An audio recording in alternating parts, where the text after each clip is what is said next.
विरोध धान की फसल में पहले यूरिया कब डालना है और साथ में क्या क्या मिलाकर डालना है जिससे धान की बढ़वार तेजी से हो और कल्लों का फुटाव भी जबरदस्त हो। और उसके कितने दिन बाद फिर हमें दूसरी यूरिया डालनी है, उसमें भी क्या क्या मिलाकर डालना है और एक आखिरी यूरिया किस कंडीशन पे डालनी है जिससे हमारी फसल के जो पकने के आखिरी 60 दिन बचते हैं वो आखिरी यूरिया से उसकी पूर्ति होती रहे। तो इस तरीके से हमें यूरिया खाद को अपनी फसल के हिसाब से देते रहना है। तो सबसे पहले बात करते हैं कि हमें पहले यूरिया कब डालनी है। तो इसके लिए सबसे पहले हमें यह देखना है कि अगर हमने बासमती किस्में या फिर हाइब्रिड या फिर कम समय में पकने वाले धान की वैरायटी लगाई है तो भाई पहले यूरिया हमें 8 से 10 दिन में देनी है, क्योंकि भाई ये जो धान की वैरायटी होती है ये जल्दी ग्रोथ करती है और फिर धान को हरा भरा कल्लों का विकास के लिए हमें पहले यूरिया 8 से 10 दिन में देना बहुत जरूरी होता है। और अगर लंबे समय वाली धान की वैरायटी लगाई है तो भाई उसमें पहले यूरिया हमें 12 से 14 दिन में देनी है। अगर पहले यूरिया इससे लेट कर देते हैं तो भाई फिर पौधे कमजोर रह जाते हैं और फसल की ग्रोथ फिर वहीं की वहीं पे रुकी रहती है। तो हमें पहले यूरिया देते समय थोड़ा सा ये ध्यान रखना होता है कि भाई धान रोपाई के समय हमने कौन सी खाद डाली थी। अगर हमने धान रोपाई के समय डीएपी या फिर एनपीके या फिर एसएसपी खाद डाली है और अगर हमने पोटाश भी अभी तक नहीं डाला है तो भाई फिर हमें लेना है एक बैग यूरिया प्लस साथ में 15 से 20 KG muriate of potash plus साथ में किसी भी अच्छी क्वालिटी का माइक्रोराइजा।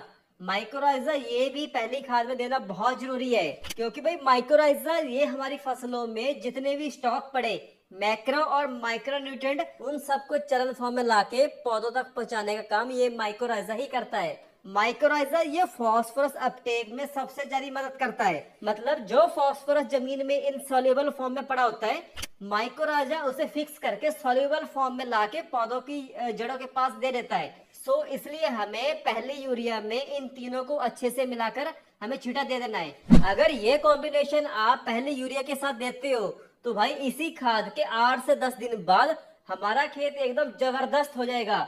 आप ट्राई करके भी देख सकते हो।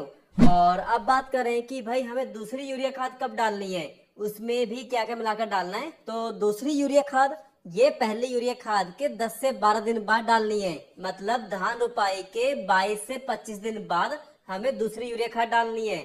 और इसमें हमें लेना है 5 किलोग्राम मोनोजिंक प्लस 3 किलोग्राम 80% WDG वाले सल्फर। इन सबको हमें दूसरी यूरिया खाद में देना है। अगर हम धान की फसल में जिंक नहीं डालते हैं तो भाई जिंक की कमी के कारण पत्तों में भूरे रंग के दाग धब्बे बनना शुरू हो जाते हैं और फिर फसल की ग्रोथ और कल्ले बहुत कम बनते हैं। बाकी बात करें सल्फर की तो भाई सल्फर ये भी पौधों में प्रोटीन हो गया, अमीनो एसिड्स हो गए, विटामिन और क्लोरोफिल बनाने में बहुत ज्यादा मदद करता है। इसके अलावा अगर जिन खेतों में तना छेदक या पत्ती लपेट कीटों का अटैक बहुत ज्यादा होता है तो फिर भाई हमें वहां पर 4 किलोग्राम पर एकड़ के हिसाब से फटेरा या फिर 2.5 किलोग्राम पर एकड़ के हिसाब से विटाको ये जरूर दे देना है। सो दूसरी खाद में हमें लेना है एक bag urea plus zinc plus sulphur और साथ में एक बढ़िया सा कीटनाशक। तो भाई ये हो गया हमारा दूसरी यूरिया खाद में हमें क्या क्या मिलाकर डालना है और क्यों डालना है। इसके अलावा बात करें कि एक आखिरी यूरिया हमें कब डालनी है और क्यों डालनी है। तो इसके लिए सबसे पहले हमें ये देखना है कि हमारी फसल की ग्रोथ और कल्ले कैसे हो रहे हैं। अगर ग्रोथ और कल्ले सही ढंग से नहीं हो रहे, टाइम के हिसाब से इतने अच्छे नहीं हो रहे, तो भाई फिर हमें लेना है 25 से 30 किलोग्राम यूरिया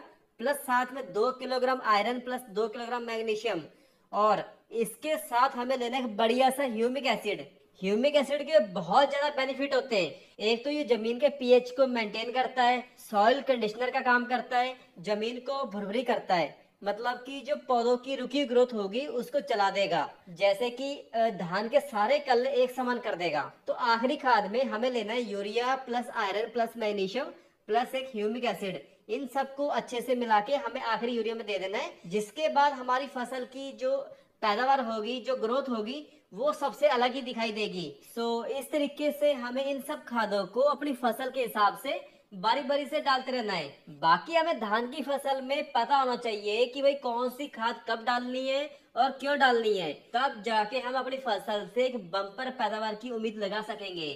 बाकी इसके अलावा भी अगर आपके कोई सवाल हैं तो भाई आप कमेंट करके पूछ सकते हो। धन्यवाद।